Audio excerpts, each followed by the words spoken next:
All right, what's up, everybody? It's your boy Akeem. Welcome to part 2 of today's vlogs. Continuing on with my top 20 tight ends. And for this vlog, I'm going to give you my top 10. Now, I'm just going to go straight to the point. At number 10, I'm going to go with Martellus Bennett out of the Chicago Bears. Now, he's actually starting to get into a nice stride in his career finally, going for the past 2 seasons. For the New York Giants 2 years ago, and last season for the Chicago Bears, he had a great year, 759 yards receiving last season. At number 9, I'm going to have to go with Dennis Pitta out of the Baltimore Ravens. Now, with he was out for most of the season last season, that was a devastating absence because that receiving core struggled tremendously, and even Joe Flacco struggled a lot. And with him being back this season, I think that Joe Flacco and him will rekindle their relationship and even help out the receiving game, the passing game for the Baltimore Ravens. At number 8, I'm going to have to go with Charles Clay from the Miami Dolphins. Now, personally, I like this kid a lot. He is a hard worker, finally come off of somewhat of a breakthrough season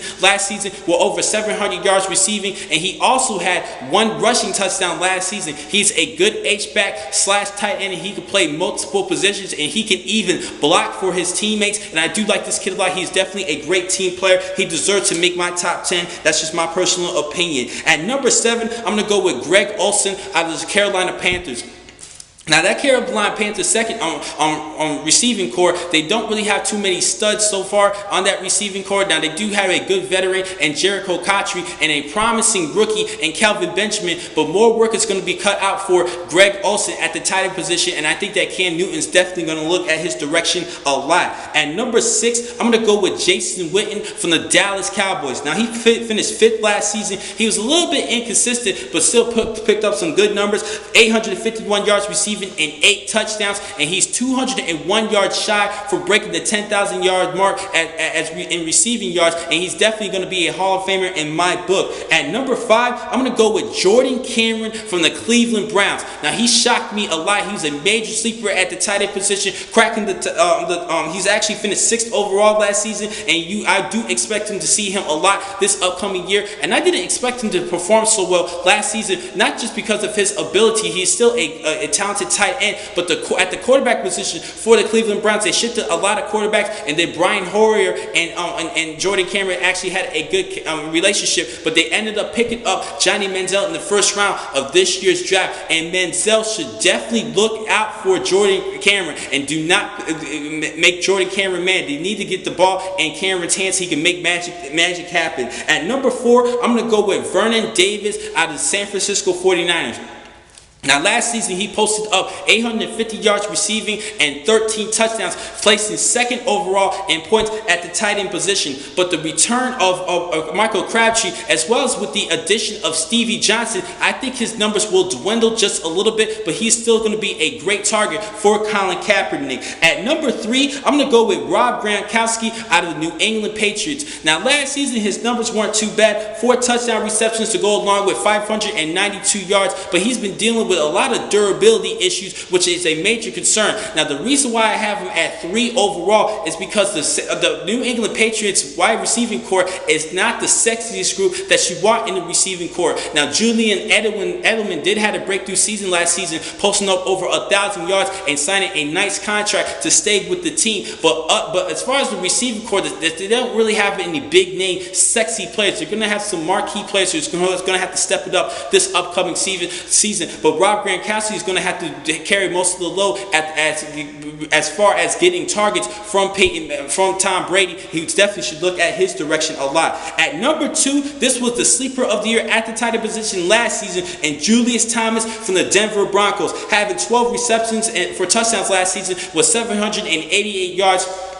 And he is definitely expected to be a key role in the passing game for Peyton Manning. Now, with Eric Decker gone, I think this is going to be another great season for Julius Thomas. Even though they did sign Cody Lattimore in the 2nd second round of this year's draft, but we're not really 100% sure how Lattimore will perform as a rookie and get into the National Football League. Now, he does have great skills, and he has a good basketball background behind him, and getting rebounds, and so it helps him catch the football. But I think that Julius Thomas, due to his experience, Peyton Manning is going to have more faith in throwing the football towards his direction. And that number one, this was a no-brainer for everybody, Jimmy Graham from the New Orleans Saints. Now, I'm going to call it out right now. He is definitely worthy of a first-round pick for this year's fantasy football draft. Yes, you guys heard correctly. Now, out of all receiver positions, he actually finished 4th overall in receiver points between the wide receivers and the tight end. 4th overall, he's a tight end. And from the second, the person who was second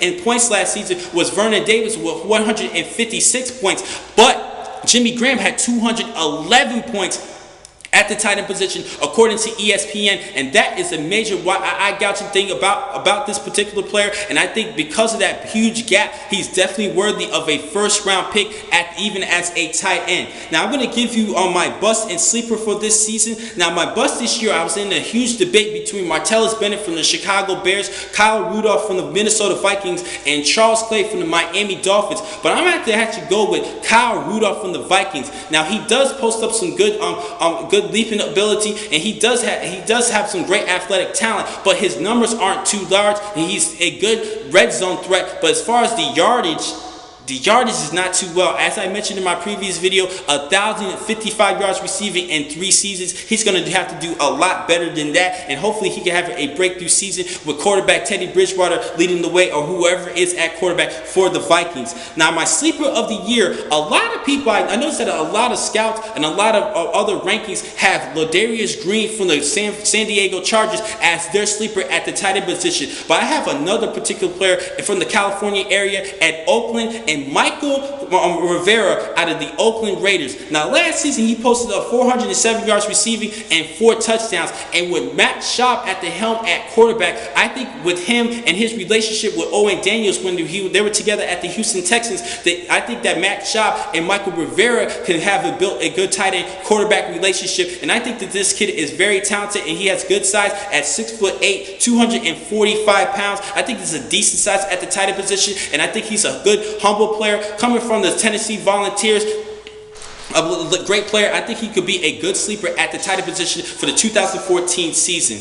Now, the next time I'm going to catch you guys will be on Monday. I'm not going to catch you over the weekend. I have a lot of things to do, but I'll catch you guys on Monday. Now, I wish everybody a happy 4th of July. I hope everybody be safe and sound and enjoy family time as well as time with your friends, and watch some fireworks at that. I want to see you guys on Monday. Thank you for watching today's vlogs from Pro Football Exclusive. I'm your man, Akeem McCall. Be easy.